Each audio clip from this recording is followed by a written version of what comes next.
بسم اللہ الرحمن الرحیم۔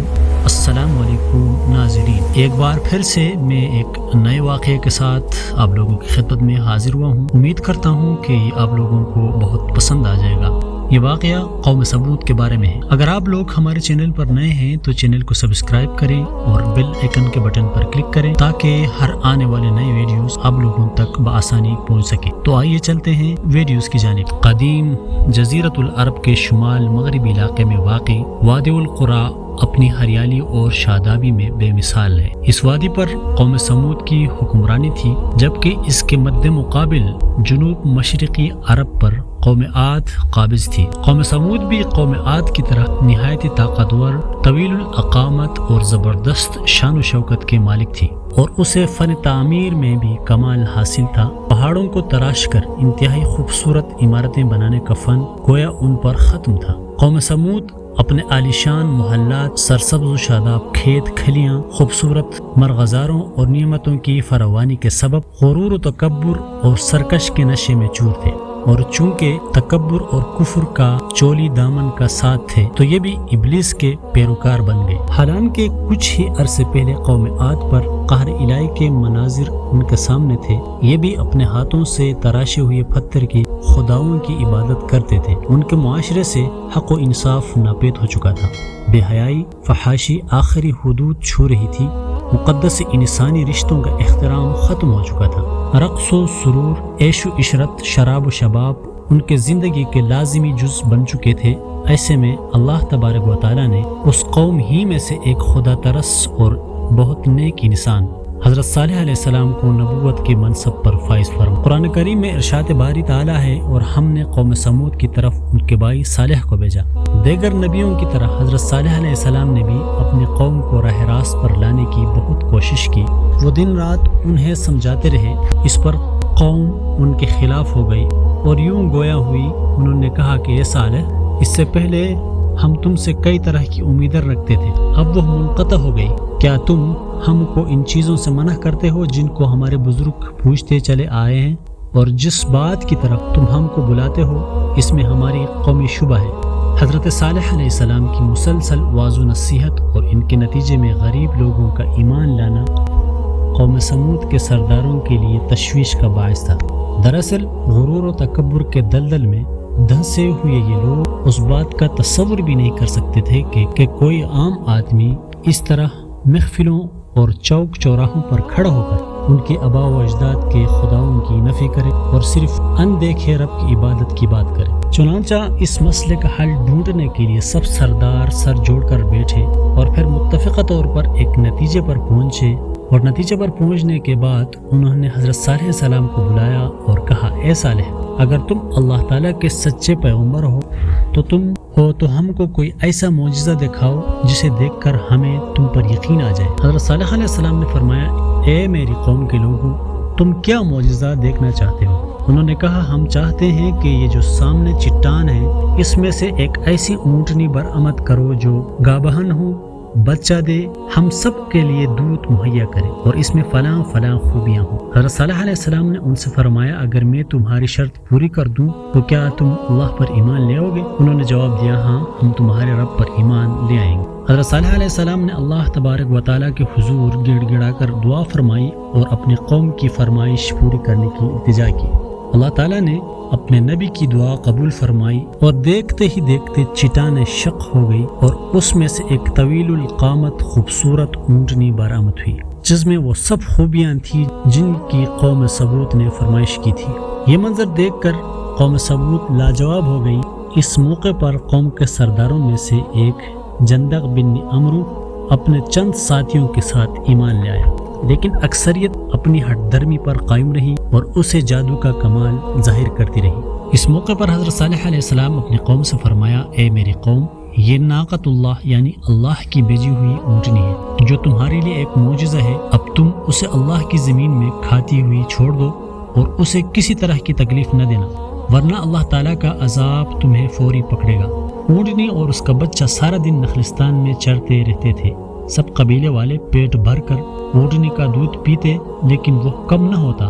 حضرت صالح علیہ السلام نے کنویں کے پانی کو بھی تقسیم کر دیا تھا۔ ایک دن اونٹنی پانی پیتی تھی اور ایک دن سمود کے لوگ۔ جب اونٹنی پانی پینے آتی تو وہ کنویں کا سارا پانی پی جاتی۔ کچھ ہی عرصے بعد قوم سمود کو اونٹنی کی موجودگی کھٹکنے لگی۔ انہوں نے اپنے ہرے بھرے نخلستانوں میں آزادی سے گھومتی پھرتی اونٹنی ایک آنکھ نباتی تھی، اور جب وہ یہ دیکھتے کہ اپنی باری آنے پر اونٹنی ایک ہی سانس میں پورے کنویں کا پانی پی جاتے تھے تو حیران ہو کر اسے جادو سے تشبیہ دیتے۔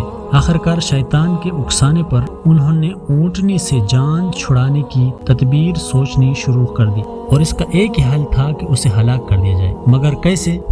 قوم سمود کے سردار یہ کام خود اپنے ہاتھوں سے انجام دینے کو تیار نہ تھے، سو انہوں نے دو نہایت اونچے اور مالدار خاندان کے آزاد منش عورتوں کو راضی کیا کہ وہ قوم کے کسی نوجوان سے یہ کام کروائے، جس پر ان عورتوں نے 2 اوباش اور شراب و شباب کے رسیا نوجوانوں کو اونٹنی کے قتل پر آمادہ کیا، جن کے ساتھ مزید 7 اوباش نوجوان اور بھی شامل ہو گئے۔ اور پھر حسب پروگرام ایک دن یہ 9 افراد اونٹنی کے انتظار میں کنویں کے پاس گات لگا کر بیٹھ گئے، جبکہ قوم کے لوگ اللہ کے عذاب کے ڈر سے چھپ کر یہ منظر دیکھنے لگے۔ جب اونٹنی کنویں کے قریب آئی تو مصدق نامی شخص نے تیر چلایا جو اس کے پنڈلی میں پیوست ہو گیا اور ٹانگ سے خون کا فوارہ جاری ہو گیا۔ اونٹنی کو زخمی دیکھ کر باقی لوگ خوفزدہ ہو کر پیچھے ہٹ گئے۔ یہ منظر دیکھ کر دونوں عورتیں آگے بڑھی اور مردوں کو برا بلا کہنا شروع کر دیا، جس پر قبیلے کا سب سے قوی شخص قدار بن نسالف آگے بڑھا اور تلوار کے ایک بھرپور وار سے اونٹنی کی کونچیں یعنی پچھلے پایوں کے اوپر کا حصہ کاٹ ڈالی۔ اونٹنی شدید زخمی ہو کر زمین پر گر پڑی اور ایک زوردار چیخ ماری۔ اسی اثنا میں زخمی اونٹ کو گھیرے میں لے کر اس پر نیزوں اور تلواروں کے لا تعداد وار کیے گئے، جس سے وہ ہلاک ہو گئی۔ ادھر اس کا بچہ بھاگتا ہوا پہاڑ پر چڑھا اور چیخیں مارتا ہوا غائب ہو گیا۔ ایک روایت میں یہ بھی آتا ہے کہ ان درندوں نے پیچھا کر کے اسے بھی مار ڈالا۔ اونٹنی کے قتل کرنے کے بعد جب ان لوگوں نے دیکھا کہ کوئی عذاب نازل نہیں ہوا تو خوشی کے مارے دیوانے ہو گئے اور جشن مناتے ہوئے چیخ چیخ کر حضرت صالح علیہ السلام کو چیلنج کرنے لگے کہ تم جس عذاب سے ڈراتے ہو اسے لا کر دکھاؤ۔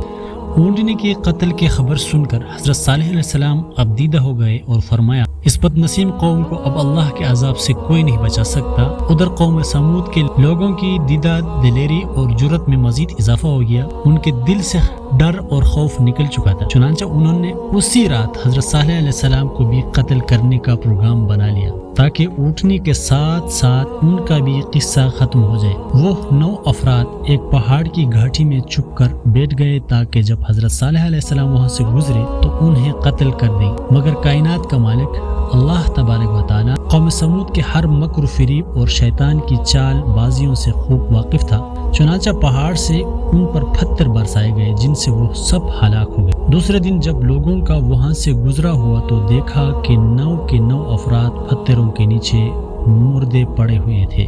حضرت صالح علیہ السلام کو اونٹنی کے قتل کا بڑا غم تھا اور اب اتمام حجت ہو چکا تھا۔ اللہ تعالیٰ کے وعدے کے مطابق اب عذاب آنا باقی تھا، لہذا حضرت صالح علیہ السلام نے اپنی قوم کو مطلع فرمایا کہ اب تمہارے پاس عیش و عشرت کے صرف 3 دن بچے ہیں، اس کے بعد ایک سخت عذاب تم پر نازل ہوگا۔ اللہ تعالیٰ فرماتا ہے کہ جب انہوں نے کونچیں کاٹ ڈالی تو حضرت صالح علیہ السلام کی بات سن کر وہ لوگ ہنسی مذاق اور استہزاء کرنے لگے اور تنزیہ استفسار کیا کہ یہ 3 دن ہم پر کیسے گزریں گے؟ تو حضرت صالح علیہ السلام نے فرمایا پہلے دن تمہارے چہرے زرد ہو جائیں گے، دوسرے دن رنگ سرخ ہو جائے گا اور تیسرے دن تمہارے چہروں پر نحوست پوری طرح عیان ہو جائے گی، یعنی وہ سیاہ پڑ جائیں گے، اور چوتھے دن تم پر قہر الہی نازل ہوگا۔ اور پھر جب تینوں دن ایسا ہی ہوا تو یہ خوف زیادہ ہو گئے اور انتظار کرنے لگے کہ اب کس قسم کا عذاب نازل ہونے والا ہے۔ ابھی چوتھے دن کا سورج طلوع ہی ہوا تھا کہ آسمان سے ایک بہت تیز چیخ کی آواز چنگار کی صورت بلند ہوئی، جس نے ان کے کانوں کے پردے پھاڑ دیے، دل دہلا دیے۔ چیخ کی آواز کے ساتھ ہی ان کی روحیں جسموں کے ساتھ چھوڑنے لگی اور وہ اپنی اپنی جگہوں پر اوندے پڑے سسک سسک کر ختم ہونے لگے۔ کچھ ہی دیر میں لاکھوں افراد پر مشتمل نہایت قوی اور طاقتور قوم جانوروں کے کھائے ہوئے بھوسے کی طرح ڈھیر ہو چکی تھی، اور کفر شرک میں مبتلا غرور و تکبر میں ڈوبے لوگوں کا کا شاندار اور بارونق شہر خموسام میں شامل ہو کر ہمیشہ کے لیے عبرت کا نشان بن گیا۔ اللہ تعالیٰ نے اس عذاب سے حضرت صالح علیہ السلام اور ان پر ایمان لانے والوں کو محفوظ رکھا۔ چنانچہ اللہ تعالیٰ نے فرمایا جب ہمارا حکم آ گیا تو ہم نے صالح کو اور جو لوگ ان کے ساتھ ایمان لائے تھے ان کو اپنی مہربانی سے بچا لیا اور اس دن کی رسوائی سے محفوظ رکھا۔ بے شک تمہارا پروردگار طاقتور اور زبردست ہے۔ آئندہ ویڈیو تک آپ لوگوں سے اجازت چاہوں گا۔ اللہ حافظ۔